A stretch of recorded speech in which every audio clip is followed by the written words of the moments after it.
അഭിമാനത്തിലും സന്തോഷത്തിലും വീർപ്പുമുട്ടുകയാണ് മലപ്പുറം പെരിന്തൽമണ്ണയ്ക്കടുത്ത പുത്തൂർ ഗ്രാമം. IPL അരങ്ങേറ്റ മത്സരത്തിൽ തന്നെ മിന്നും പ്രകടനം കാഴ്ചവെച്ച വിഘ്നേഷ് പുത്തൂരിന് ഇവിടുത്തെ മൈതാനങ്ങളാണ് ക്രിക്കറ്റിലേക്കുള്ള വഴി തുറന്നത്.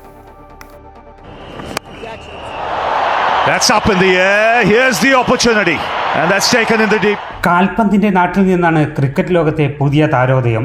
അപ്രതീക്ഷിതമായി IPL സെലക്ഷൻ നേടിയ വിഘ്നേഷ് പുത്തൂർ അരങ്ങേറ്റ മത്സരത്തിൽ തന്നെ മികച്ച പ്രകടനത്തിലൂടെ രാജ്യത്തിന്റെ ശ്രദ്ധാകേന്ദ്രമായതിന്റെ സന്തോഷത്തിലാണ് കുടുംബവും നാട്ടുകാരും. കളിക്കളം മോഹിച്ച മകന് മികച്ച പിന്തുണ നൽകിയ ഓട്ടോ ഡ്രൈവറായ അച്ഛൻ സുനിൽകുമാറും അമ്മയും നിറഞ്ഞ സന്തോഷത്തിലാണ്. ചെറുപ്പം മുതൽ ഇവിടെ ഗ്രൗണ്ടിൽ ഇവിടെ കളിക്കും കുട്ടികളെ കൂടെ.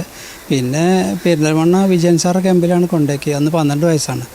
പിന്നെ അവിടുന്ന് അങ്ങനെ മലപ്പുറം അക്കാഡമിയിൽ കയറി 10ാം ക്ലാസ് വരെ അങ്ങാടിപ്പുറത്ത് തന്നെ ആയിരുന്നു. പിന്നെ +2 ഒക്കെ ആയപ്പോഴേക്കും ജോളി റോവേഴ്സിൽ കയറി. അവരെ ക്ലബിനാണ് കളിക്കുന്നത്. പെരിന്തൽമണ്ണ രാമദാസ് ക്ലിനിക്ക് എന്ന് പറയും. പിന്നെ എല്ലാ ഇതും അവരാണ് ചെയ്തു തന്നിട്ടുള്ളത്.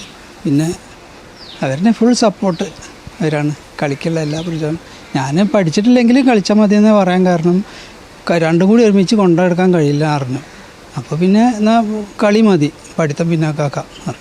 എങ്ങനെയാലും പഠിത്തം അതിൻ്റെ കൂടെ നടന്നിട്ടുണ്ട്. വളരെ സന്തോഷം, അഭിമാന നിമിഷമായിരുന്നു ഇന്നലെ. ഇടങ്കയ്യൻ സ്പിൻ ബൗളറായ വിഘ്നേഷിനെ അടിസ്ഥാന വിലയായ 30 ലക്ഷം രൂപ നൽകിയാണ് മുംബൈ ഇന്ത്യൻസ് ടീമിലെത്തിച്ചത്. കളി കഴിഞ്ഞ് മണിക്കൂറുകൾ പിന്നിട്ടെങ്കിലും വിഘ്നേഷിന്റെ അഭിമാന നേട്ടത്തിന്റെ ആഘോഷം പെരിന്തൽമണ്ണയിൽ ഇപ്പോഴും തുടരുകയാണ്. അമൃത ന്യൂസ്, മലപ്പുറം.